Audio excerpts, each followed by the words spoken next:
تو امام حسن مجتبیٰ کی مجلس پڑھ کے گھر گئے. کہتے میں نے اس رات خواب میں امام حسن مجتبیٰ کو دیکھا کہ مولا نے مجھ سے کہا کہ اے واعظ، اے ذاکر، تم میرے سخت ترین مصائب کیوں نہیں پڑھتا؟ تو باقی تمام خاندان اہل بیت کے سخت ترین مصائب پڑھتا ہے، میرے سب سے سخت مصائب کیوں نہیں پڑھتا؟ کہ مولا میں آپ کے سخت ترین مصائب پڑھتا ہوں.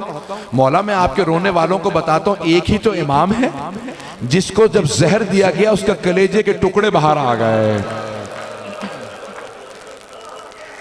کلیجے کے ٹکڑے بھی کبھی باہر آ جاتے ہیں.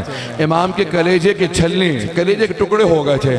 کہا نہیں، مولا نے کہا یہ میرا سب سے سخت مصائب نہیں ہے. سنیں گے؟ کہا یہ میرا سب سے سخت مصائب نہیں ہے.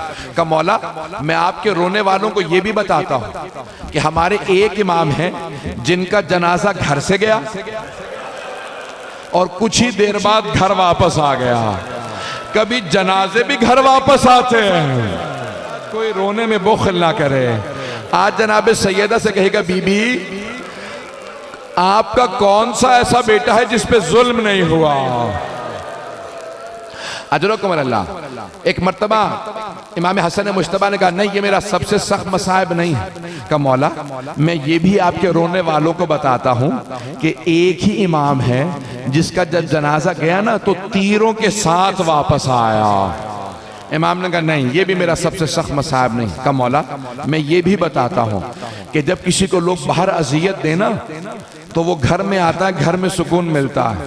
لیکن ہمارے ایک امام ایسے ہیں جن کے گھر میں جودہ بنت اشس جیسی بیوی تھی جو زہر دینے والی تھی، جس نے مولا کو 7 دفعہ زہر دیا. مولا نے کہا نہیں یہ بھی میرا سب سے سخت مصائب نہیں ہے. کہا پھر مولا میں نہیں جانتا آپ کا کون سا مصائب سب سے سخت ہے.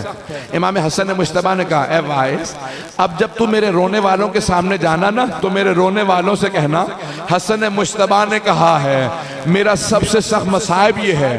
مدینہ شہر تھا، شہر کی ایک گلی تھی، گلی کا ایک دروازہ تھا، اس دروازے پہ آگ لگی تھی اور جلتے ہوئے دروازے کے پیچھے حسن مجتبیٰ کی ماں کھڑی تھی. میرے رونے والوں سے کہنا جب جلتا ہوا دروازہ گرا میں ماں کو دیکھ رہا تھا. میری ماں نے ایک مرتبہ دروازہ روکنا چاہا، جب دروازہ گر گیا آواز دی فضا الیکی، فضا میری مدد کو، میرا محسن شہید ہو گیا.